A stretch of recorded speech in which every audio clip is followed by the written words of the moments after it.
할렐루야. 오늘도 함께 예배하는 우리 모든 가족들에게 하나님의 은혜와 능력과 평강이 넘치기를 주님의 이름으로 축원합니다. 기독교 신앙에서 가장 많이 사용하는 용어를 하나만 말하라면 여러분은 어떤 단어가 떠오릅니까? 능력, 기적, 축복, 천국, 지옥 등등 여러 단어가 떠오를 것입니다만, 그러나 뭐니 믿음이라는 단어일 겁니다. 기독교 신앙의 알파와 오메가는 믿음입니다. 믿음으로 구원받고 믿음으로 살다가 그리고 훗날 우리는 모두 하나님 앞에 설 것인데, 무엇을 가지고 설 것입니까? 돈을 가지고 설 것입니까? 아니면 명예를 가지고 설 것입니까? 아니면 공부한 학위증을 가지고 설 것입니까? 아니면 화려한 스펙을 가지고 설 것입니까? 아닙니다. 우리가 하나님 앞에 설 유일한 조건은 오직 믿음입니다. 기독교 신앙이 이렇게 믿음을 강조하는 이유가 있습니다. 그것은 성경의 모든 기록들이 믿음이 아니면 받아들일 수 없는 기적과 신비로 가득 차 있기 때문입니다. 우리가 신앙으로 고백하는 사도신경은 사도들의 신앙 고백을 요약 정리한 초대교회로부터 전해지는 교회 공동체의 신앙 고백입니다. 전능하시사 천지를 만드신 하나님 아버지를 내가 믿사오며 창조주 하나님에 대한 믿음을 말하고 있고, 그 외아들 우리 주 예수 그리스도를 믿사오니 그의 아들 예수 그리스도에 대한 믿음을 말하고 있고, 그리고 마지막 부분에 가서 성령을 믿사오며 거룩한 공회와 성도가 서로 교통하는 것과 죄를 사하여 주시는 것과 몸이 다시 사는 것과 영원히 사는 것을 믿사옵나이다. 성령의 역사, 예수의 피로 이 땅에 세워진 교회, 그리고 죄사함과 부활과 영생에 관한 믿음을 말하고 있습니다. 이 고백 안에 홍해가 갈라지고 하늘에서 불이 떨어지고 죽은 자가 살아나고 물 위를 걷고 오병이어로 5,000명을 먹이는 등등의 상상치 못할 기적이 포함되어 있습니다. 그런데 기독교 신앙은 이런 모든 것들의 합리적인 설명이나 과학적인 논증을 말하지 않습니다. 왜냐하면 초이성, 초과학의 영역이기 때문입니다. 그리고 정말 중요한 것은 이 믿음의 영역을 삶의 현장에서 구현해내는 것입니다. 삶의 현장에서 구현되지 아니하는 믿음은 죽은 믿음이라고 말하고 있으니, 그러므로 믿음은 삶입니다. 성경은 거짓 선지자들을 경계할 것을 말하고 있는데, 거짓 선지자를 구분해내는 방법은 열매입니다.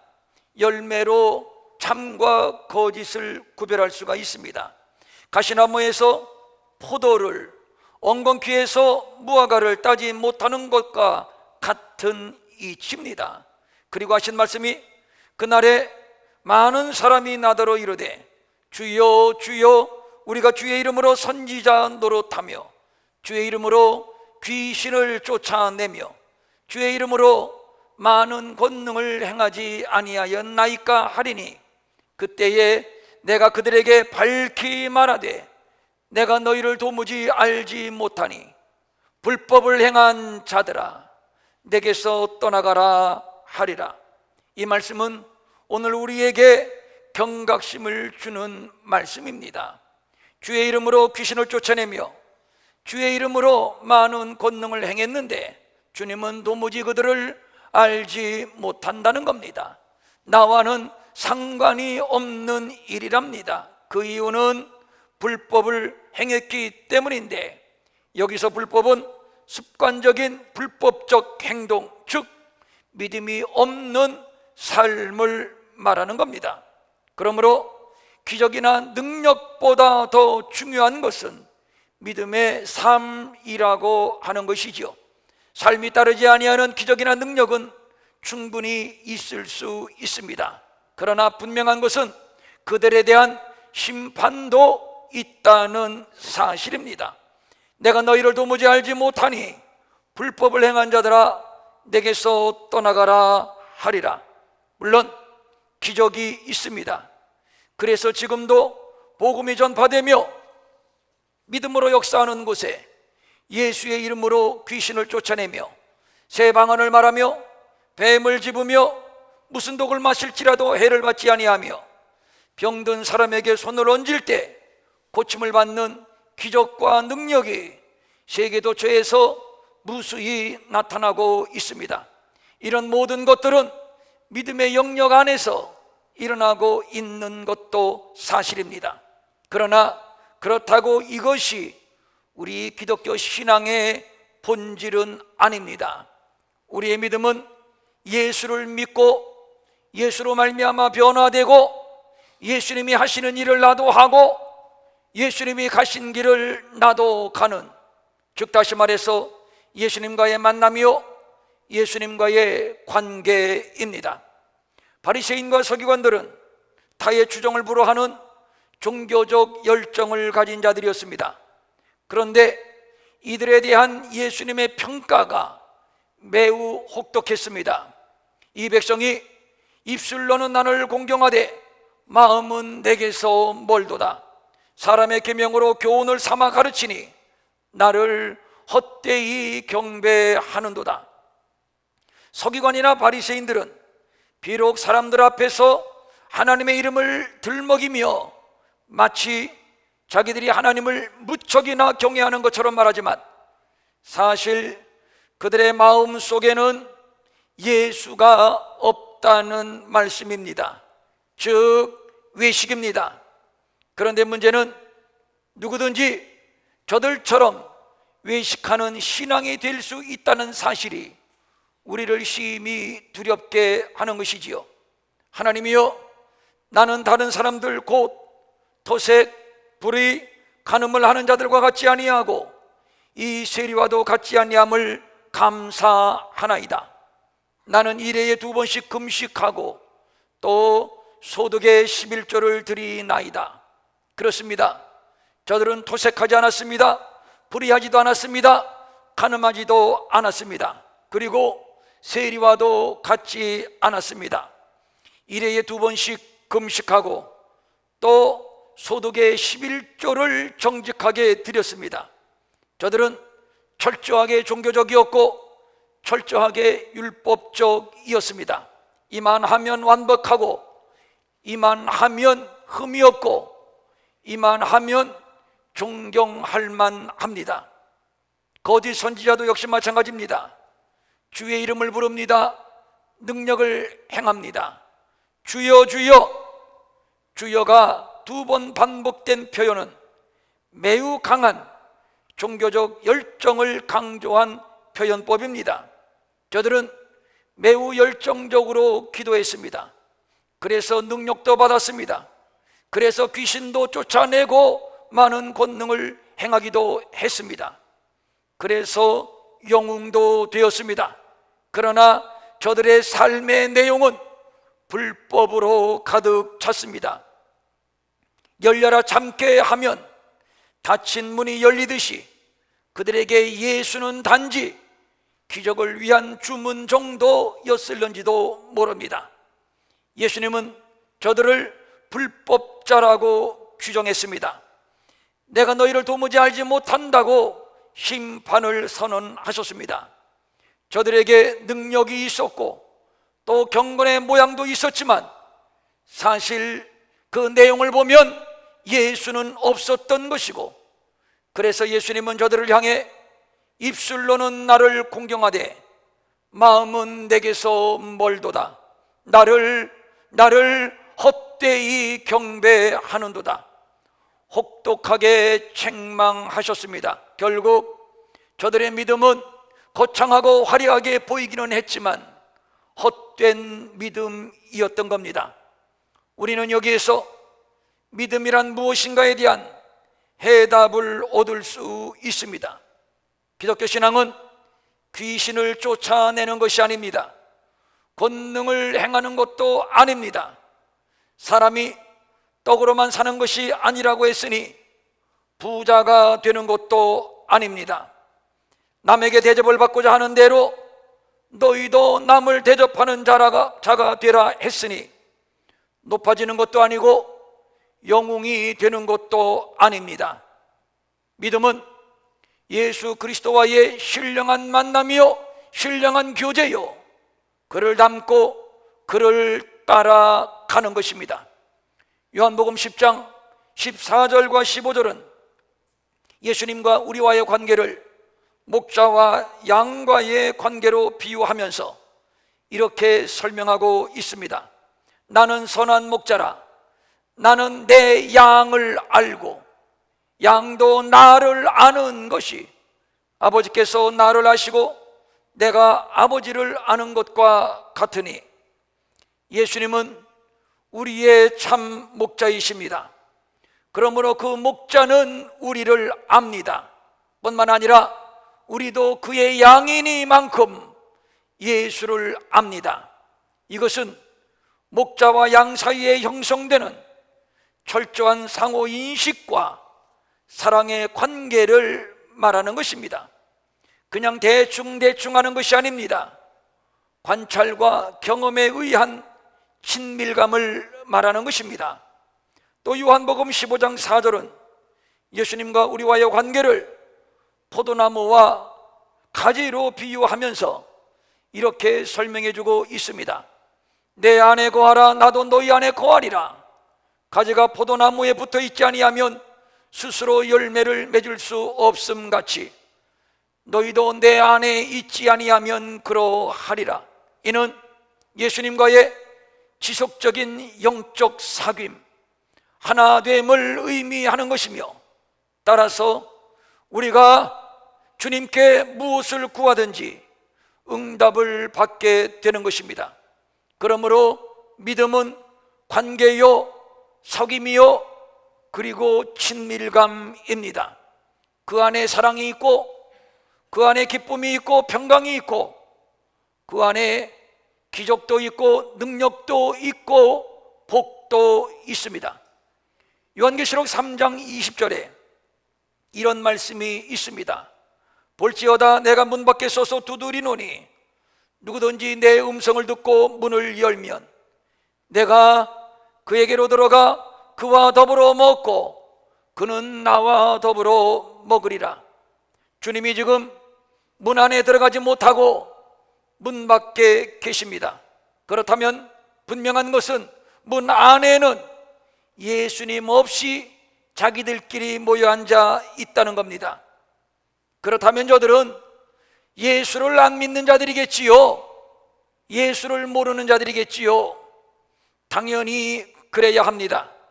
그런데 안타깝게도 이 말씀은 예수를 안 믿는 세상 사람들에게 하신 말씀이 아니라 라오디게아 교회를 향해서 하신 말씀입니다. 그렇다면 라오디게아 교회는 예수님이 계시지 않다는 얘기입니다. 예수님을 문 밖에 세워두고 예수님 없이 자기들끼리 모여서 예배하고 기도하고 능력을 받고 병도 고칩니다. 이런 모순이 있을 수 있을까요? 네, 있습니다. 충분히 있을 수 있습니다. 라오디게아 교회처럼 말입니다. 예수 없이 부자되고 예수 없이 기적이 나타나고 심지어는 예수 없이 방언을 하고 애언을 하는 경우 얼마든지 있을 수 있습니다.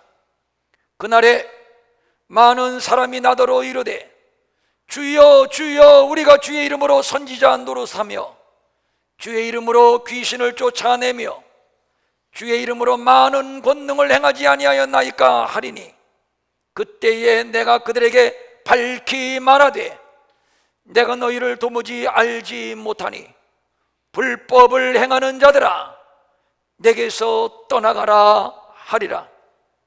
주의 이름을 도용하여 선지자 노릇을 하고 귀신을 쫓아내고 그리고 많은 권능을 행하지만 그리하여 수많은 사람들을 몰고 다니고 인기가 올라가고 영웅도 되지만 그러나 정작 그들에게 예수가 없습니다. 그리고 예수 없는 불법적 삶을 삽니다.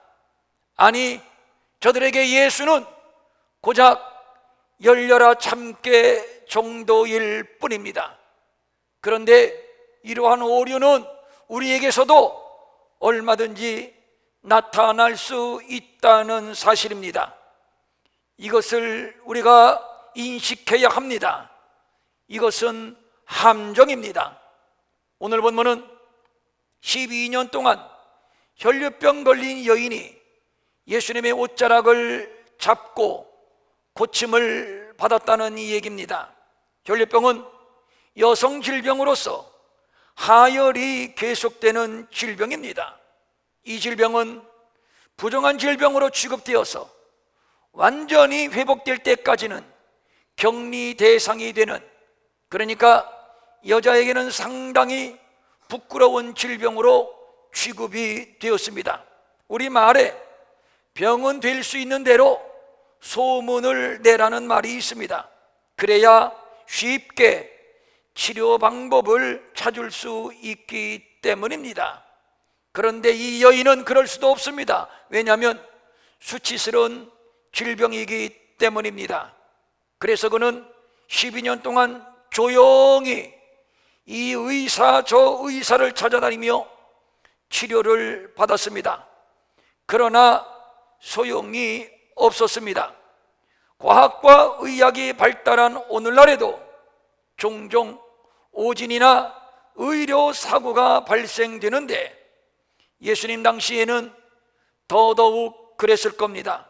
이러는 사이 어느덧 병은도 중하여졌고 이제는 돈도 다 떨어졌습니다. 절망입니다. 그러므로 여인은 육체적, 경제적, 사회적 고통, 그리고 여기에다가 영적인 고통까지 떠안고 살아가는 불쌍한 여인이었던 겁니다. 어찌할 방법이 없습니다. 이렇게 살다가 죽는 길밖에 없는 마지막 한계 상황에 직면했습니다. 그러던 어느 날 귀가 번쩍 뜨이는 소문을 듣게 되는데 곧 위대한 치료자 예수에 관한 소문입니다. 듣자 하니 예수라는 사람은 바람과 바다를 잔잔하게 하고 귀신을 쫓아내고 각종 질병을 고친다는 것입니다. 이 소문을 듣자마자 꺼져가는 희망의 촛불이 다시 소생되기 시작을 합니다. 그렇다면 그 예수를 한번 만나볼까? 그런데 문제가 있습니다. 이 질병의 몸을 이끌고 사람들이 있는 군중들 틈으로 들어갈 수 없다는 것입니다. 예수님에게는 더더욱 안 될 일입니다. 왜냐하면 율법을 어기는 일이요, 만약에 들통난다면 돌에 맞아 죽을 일이기 때문입니다. 그렇다고 포기할 수는 없습니다. 어떻게 해야 합니까? 고민한 끝에 여인은 묘안을 하나 찾아냈는데 분장을 하든 변장을 하든 쥐도 새도 몰래 다가가서 살짝 예수님의 옷자락을 만지는 것입니다. 28절입니다. 이는 내가 그의 옷에만 손을 대어도 구원을 받으리라 생각함이러라. 드디어 실행을 합니다. 많은 사람들의 틈새를 비집고 들어가 드디어 예수님의 옷자락을 만지는 일에 성공을 했습니다. 여기까지 아무도 모릅니다. 누구에게도 들키지 않았습니다. 그의 작전은 대성공이었습니다. 예수님의 옷자락에 손을 대는 순간 역시나 몸에서 줄줄 흐르던 피가 순간 멈추었습니다. 고통도 사라졌습니다. 깨끗이 고침받았음을 여인은 직감적으로 느꼈습니다. 한평생의 문제가 이 순간 뿌리채 뽑혔습니다. 이제 재빨리 군중들 틈을 빠져나오기만 하면 됩니다. 하여 잽싸게 몸을 돌렸습니다. 그런데 앞불사 갑자기 예수님의 음성이 들려옵니다. 누가 내 옷에 손을 대었느냐? 사실 예수님의 이 말씀은 제자들을 당황케 하는 말씀이었습니다. 왜냐하면 당시의 상황을 24절은 이렇게 증언해주고 있습니다. 이에 그와 함께 가실새 큰 무리가 따라가며 애워싸 밀더라. 이 말은 이리저리 밀치고 무질서하게 예수를 따르는 무리들의 행위를 말하는 겁니다. 이런 상황에서 예수님의 옷에 손을 댄 사람이 어찌 한둘이겠습니까? 제자들은 이렇게 말했을 겁니다. 예수님, 이렇게 많은 사람들이 예수님의 옷자락을 만졌는데, 글쎄 우리도 만졌는데 누구를 찾고 계신 것이며 또 있다 한들 우리가 어떻게 찾을 수 있겠습니까? 예수님이 또 말씀합니다. 아니다, 내게 손을 댄 자가 있다. 내게서 이미 능력이 나갔느니라. 우리는 여기에서 예수님의 입장과 여인의 입장을 살펴볼 필요가 있습니다. 첫째, 여인의 입장입니다. 여인이 예수님을 찾아온 오직 한 가지 이유, 오직 한 가지 목적은 다른 것 다 필요 없습니다. 오직 병만 나으면 됩니다. 그래서 쥐도 새도 모르게 분장을 했든지 변장을 했든지 예수님에게 접근을 했고, 그리고 겨우 예수님의 옷자락을 만지는 일에 성공을 했습니다. 그리고 마침내 고침을 받았습니다. 29절입니다. 이에 그의 혈루의 근원이 곧 마름에 병이 나은 줄을 몸에 깨달으니라. 이제 목적을 달성했습니다. 12년 동안의 한과 상처, 눈물과 한숨이 싹 가시는 순간입니다. 이제 빨리 집으로 돌아가서 부모 형제를 만나 자신이 고침을 받게 된 이 기쁜 소식을 전하고 싶습니다. 고침을 받았으니 이제 더 이상 예수는 필요 없게 되었습니다.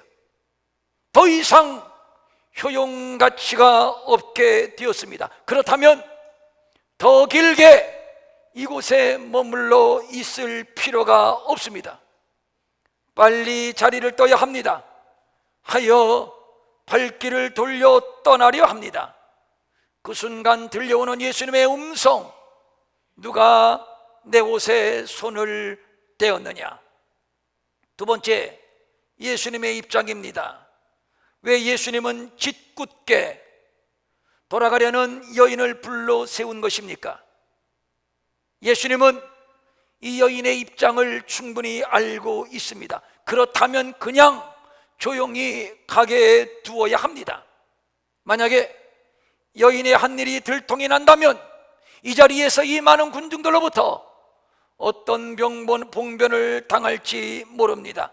이것을 뻔히 안다면 예수님은 여인을 찾지 말았어야 했습니다. 그냥 가게 두었어야 했습니다. 그렇게 하는 것이 예수님답습니다. 그런데 왜 예수님은 굳이 돌아가려는 여인을 불러 세웠을까요? 누가 내게 손을 대었느냐? 예수님의 이 말씀의 포인트는 누구에게 있습니다. 그러니까 이 말은 내 몸에 손을 댄 내 이름은 무엇이냐 이것입니다. 지금 예수님은 여인에게 이름을 묻고 있는 겁니다. 예수님에게서 능력이 나갔습니다. 순간 여인이 고침을 받았습니다. 이것으로 인해서 여인은 소기의 목적을 달성했습니다. 그래서 재빨리 돌아가려 했습니다. 그러나 예수님의 입장은 그것이 아니었습니다.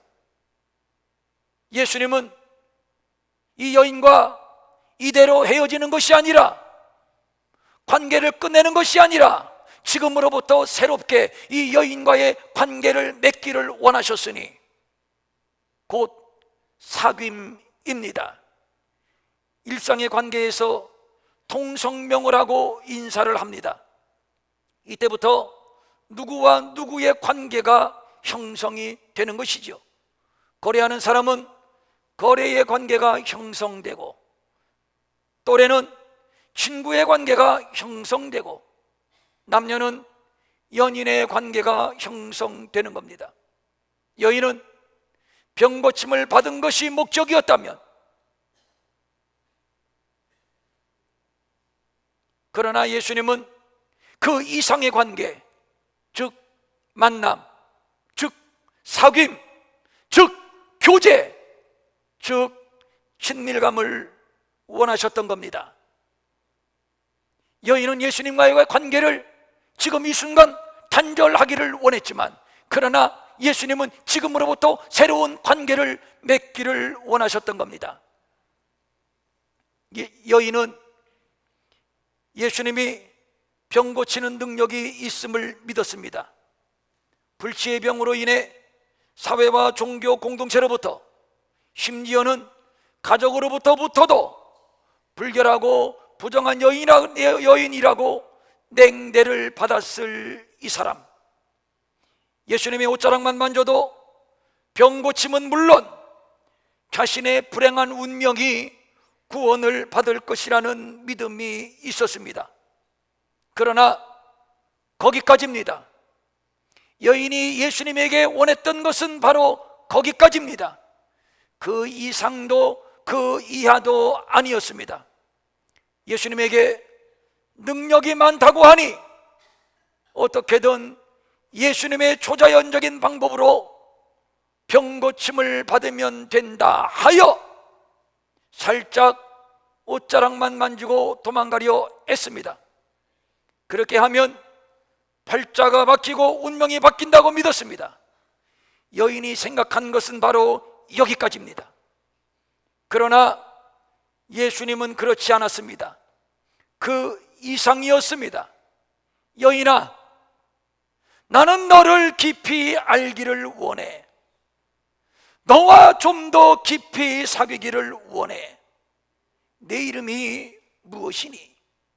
이제부터 나와 진실하게 한번 사귀어 보자꾸나. 그래서 예수님은 여인을 불러 세웠던 것이고, 내 이름은 무엇이니? 통성명을 하자고 하시는 겁니다. 이것이 여인과 예수님의 차이였고, 또 어쩌면 우리와 예수님과의 차이일 수 있습니다. 오병이어의 기적으로 배불리 먹었던 군중들이 또다시 예수님을 찾아왔습니다. 그러나 예수님은 더 이상 그들에게 먹을 것을 만들어 주지 않았습니다. 그랬더니 군중들은 모두 도망갔습니다. 저들은 오직 예수님에게서 떡만 원했던 겁니다. 그러나 예수님은 떡이 아니라 당신의 피와 살을, 즉 영생하는 양식을 주기를 원하셨습니다. 무엇입니까? 하나됨과 연합, 친밀감을 원했던 것이지요. 선한 목자는 양을 위하여 목숨을 버리나니, 예수님은 자신의 피와 살을 신령한 양식으로 내어주고, 그리고 우리의 선한 목자가 되시고 우리는 그의 기르시는 양이 되기를 원하셨습니다. 무엇입니까? 관계입니다. 사귐입니다. 친밀감입니다. 나는 포도나무여, 너희는 가지다. 가지가 나무에 붙어 있을 때 많은 열매를 맺는다. 너희가 나를 떠나서는 아무것도 할 수 없다. 무엇입니까? 관계입니다. 꼭 붙어 있어야 하는 친밀감을 말하는 것입니다. 이것이 예수님과 우리와의 관계이며 이것이 믿음입니다. 본문의 여인의 모습, 꼭 우리의 모습은 아닌가요? 다 필요 없다. 굳이 예수를 만날 필요도 없고 굳이 예수님과 말을 섞을 필요도 없다. 괜히 말 섞었다가 예수님이 나에게 그 무엇을 요구한다면 그거 아주 피곤한 일이다. 병만 고침 받았으면 됐지. 더 이상의 예수님의 관계는 필요 없다. 이것이 본문의 여인의 입장이었는지 모르겠고 어쩌면 이것이 우리의 입장일는지도 모릅니다. 하나님, 다른 것은 다 필요 없습니다. 복만 주세요. 병만 고쳐주세요. 자식들 잘 되게만 해주세요. 응답만 해주세요. 그리고 남모르게 살짝 와서 옷자락만 만지고 도망갑니다. 전형적인 기복신앙, 전형적인 신비주의입니다. 그러나 우리 예수님은 그 이상입니다. 우리를 불러 세웁니다. 그리고 강렬하면서도 다정하게 묻습니다. 내 이름이 무엇이니? 나와 한번 사귀어 보지 않겠니?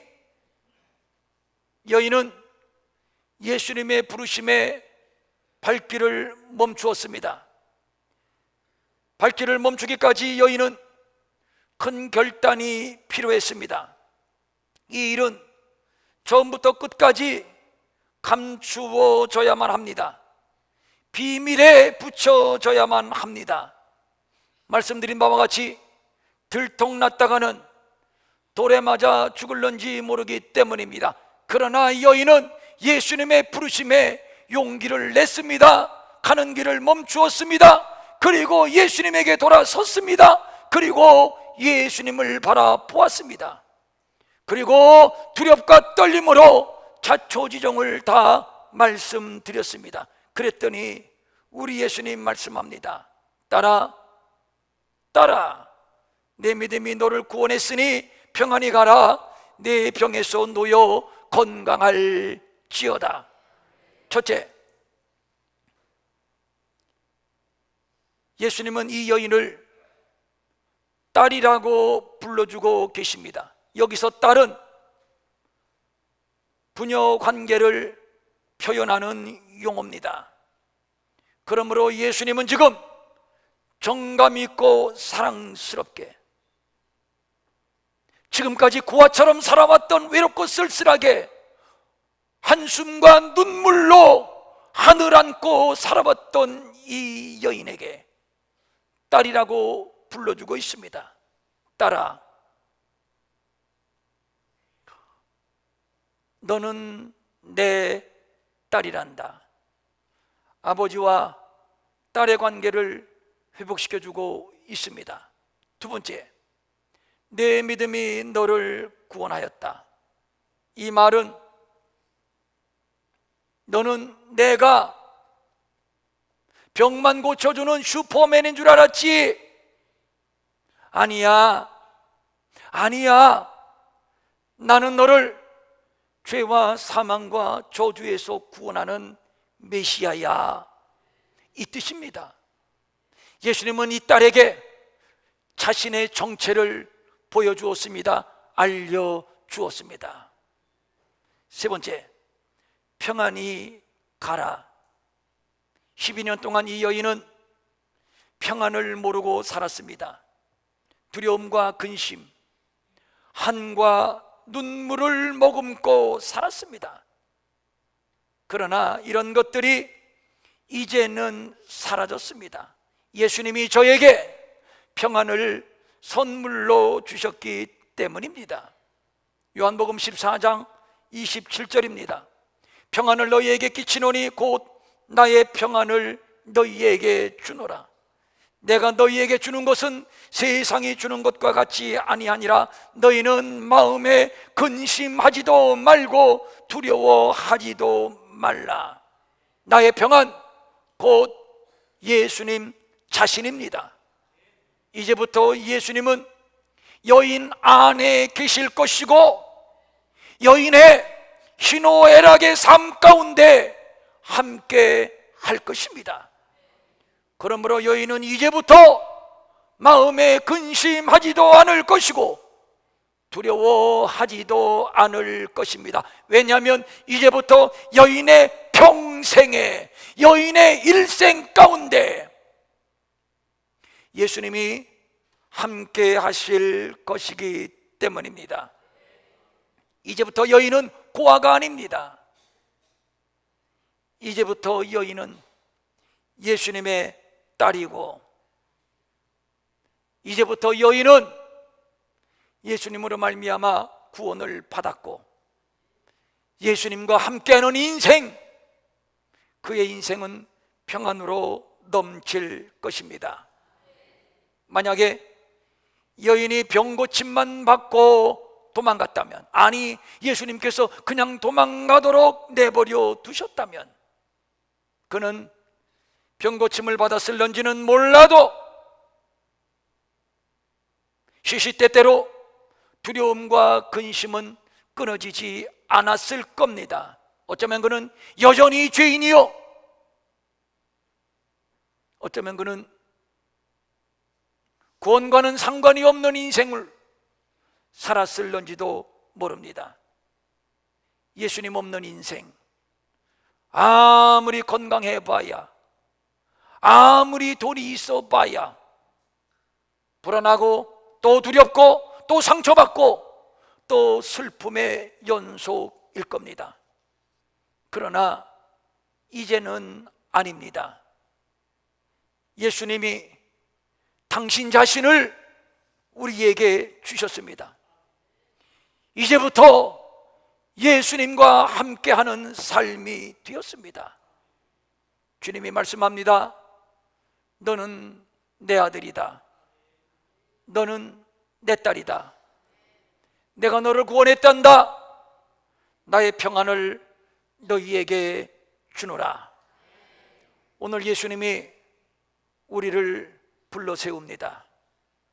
그리고 묻습니다. 내 이름이 무엇이니? 나와 좀 더 깊이 친밀하게 사귀어 보지 않겠니? 어쩌면 이것은 좀 더 우리와 더 깊이 사귀기를 원하시는 예수님의 애원일 수 있습니다. 우리 이렇게 응답해 드리십시다. 네, 주님, 주님과 더 깊이 사귀기를 원해요. 네, 주님, 주님을 더 깊이 사랑하기를 원해요. 그래서 주님과 함께 가는 길, 그래서 주님과 함께하는 인생, 이것이 믿음입니다. 일어나셔서